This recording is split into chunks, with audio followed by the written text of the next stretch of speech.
That is an absolutely huge win for Arsenal in the Premier League title race. They've smashed Newcastle 4-1. And some of the passages of play for Arsenal are absolutely outrageous. If we discount the Porto away result, which is only one half of a tie anyway, this Arsenal side have been in absolutely incredible form. They've obviously beaten Liverpool a few weeks ago. They smashed Burnley. They smashed West Ham. They're the first side in Premier League history to score 2 goals in 7 consecutive halves of football. This Arteta side are firing on all cylinders. They're fully confident. The Emirates is a fortress in a way that it really never has been before in its entire history. Let's be completely real. This Arsenal side are an absolute force at home. If they can convert all of these big games at home away, get their away form slightly tightened up, they will be a huge force in the Premier League, in my opinion. We're going to talk about all the goals and obviously the big observations about Arsenal leading into the Premier League title race. If you're new to the channel, make sure you subscribe. I'd really appreciate that. Look, the first observation is that Arsenal controlled this game in a way that I've not seen a side do really this season. In the first half in particular, it was one of the best halves of football I've seen. And I'm not just saying that. It's not just for something to say on a YouTube channel. This Arsenal side are absolutely dominant at the moment. And I think a big factor has to be Jorginho coming into midfield. He not only offers that experience, he not only offers that calmness in midfield. If I was a season ticket holder for Arsenal, I'd be a lot more comfortable coming out of the Arsenal tube, getting into my seat and sitting there watching Jorginho knock the ball around than even what Thomas Partey was doing at the back end of last season, as an example. He makes that midfield tick. The way that he played that ball over the top for Havertz to get the finish off of Martinelli's beautiful little cross. It was delicate. It was beautiful. Let's be real. Jorginho's not going to have the legs against the Man Cities of the world, the Real Madrids of the world. If Arsenal draw those lot next in the Champions League, if they get through, he's going to have to be utilised in a very limited way. But against the likes of Newcastle, against the likes of the West Hams or these kind of sides struggling that come to the Emirates in the next few weeks, then Jorginho will be a huge part to play in that, because he can break sides down. He keeps possession better than almost anyone else in the league. He's a very specialised player, and if Arteta can use him in the right moments, this Newcastle side are absolutely depleted. They're absolutely flat and void of confidence. They've got Miley in midfield running about headless chicken at points. Bruno is a quality player. I've always rated him. But with Longstaff as well, that midfield is porous. That midfield is spacious. And when you've got someone like Jorginho pulling strings, then Arsenal 1,000,000% are always going to get the win. But Jorginho at the moment is making this Arsenal side go on to the next level. I think he's improving everyone. Even that front three that obviously failed to score for a few weeks at the start of January. Now everyone's getting on the score sheet. Martinelli's getting goals and assists. Saka's getting goals and assists as well. The front three were absolutely electric today. Havertz cannot be the one that drops deep. It has to be Jorginho. He creates a lot of space for Havertz and the front three, in my opinion. But let's just start off, obviously, with the first goal. The ball gets whipped in. A bit messy from Sven Botman. But again, it's another example of this Arsenal side being absolutely ruthless and dominant from their set pieces. Obviously, a lot has been made from their set piece coach. A lot has been said about that, and Arsenal do look threatening. They got 3, 4, 5, 6 players that are all above 6 foot, dominant in the air. They're aggressive. The way they bullied Newcastle at set pieces in this game, it would have been frustrating if I was a Newcastle fan, because I thought Newcastle would have arrived there trying to do a very similar thing to Arsenal, but they're impervious to physicality. This Arsenal side are as physical as it really gets in European football. The core of you've got Raya and Gabriel, Saliba, Declan Rice, Kai Havertz, Kirior, Ben White.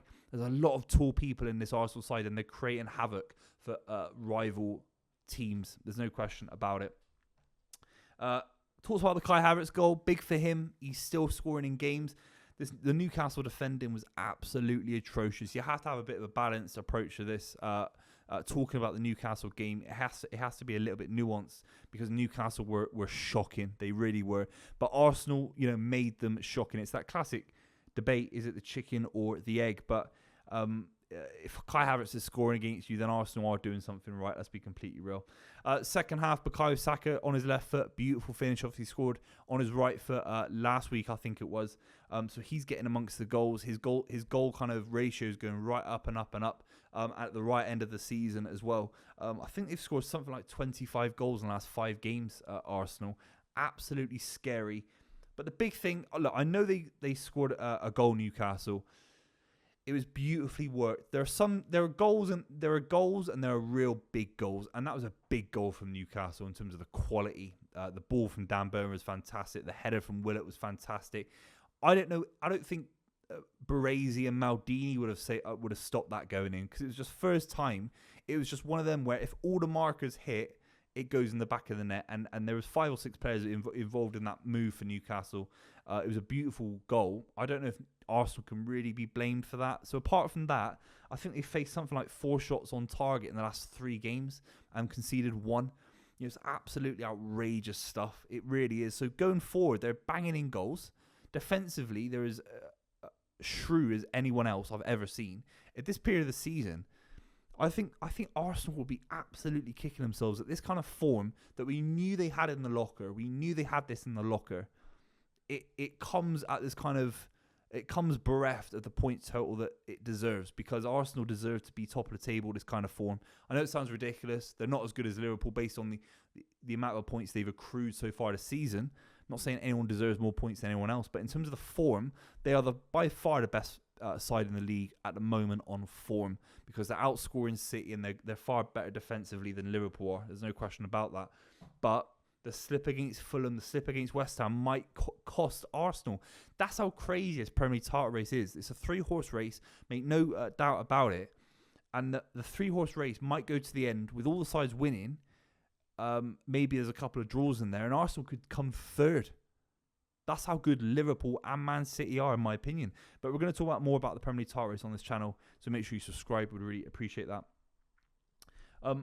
And Kirill gets a goal as well to make it 4-0 before it was 4-1. I thought he was fantastic today. Again, it's that classic thing. Newcastle were really poor. Almiron was shocking. I always thought he was shocking, to be honest. But Kirill in these kind of games gave Arsenal this element of physicality.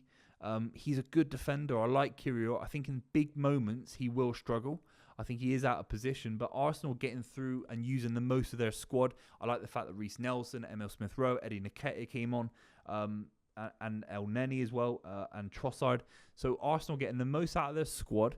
They're confident. There's 5 or 6 players operating at a fantastic level. Declan Rice is out of this world. I think he's the best player in the league this season by a country mile. The way he dictates play. There was a moment where Jorginho had gone down in the 90th minute. And I think he was telling everyone to get up and get on with the game, and just to shut up the game. That's what I think he was saying. I was trying to lip read it, and I think so. So that Declan Rice has got this unbelievable captain leadership kind of role in the side already, and that is a testament to who he is as a person and how he leads by example. But on the ball today, absolutely fantastic. The amount of control that he demonstrates is scary. It really is. It's scary as an England fan. It's scary as a Man City fan, rival to Arsenal, of course. But Declan Rice, Jorginho, Odegaard was fantastic. Some of the flicks, the flair today, it was absolutely out of this world. I think the back four for Arsenal will be a little bit frustrated. It's not a clean sheet. Again, I don't know how you limit first-time football like Newcastle did. I mean, the run from Harvey Barnes, fantastic.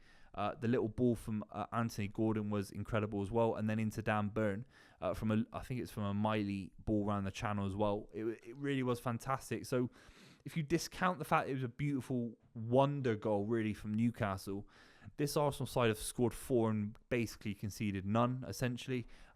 Similar kind of scorelines the last 3 or 4 or 5 weeks. Dispatched Liverpool in the league when the FA Cup was such a disappointment for Arsenal fans. And the big thing is, look, I was critical of how Arsenal approached the game in Porto, but it could quite easily have been a 0-0. It was a bit of a hit and hope in the final 95th minute. I was critical of how that happened. I think Arsenal should have managed the game in a lot more of an adult and mature fashion, and kept it 0-0 and been a bit more stingy with giving away chances to Porto, especially in the final 5 to 10 minutes where they had a couple. But apart from that, they were absolutely fantastic, Arsenal, today, and smashing Newcastle, a sorry Newcastle side, and putting pressure on Liverpool, obviously haven't played this weekend, is absolutely huge. Let me know what you think in the comments down below. Would really appreciate any support on the video and the channel, and I'll see you very, very soon. Thanks very much for watching.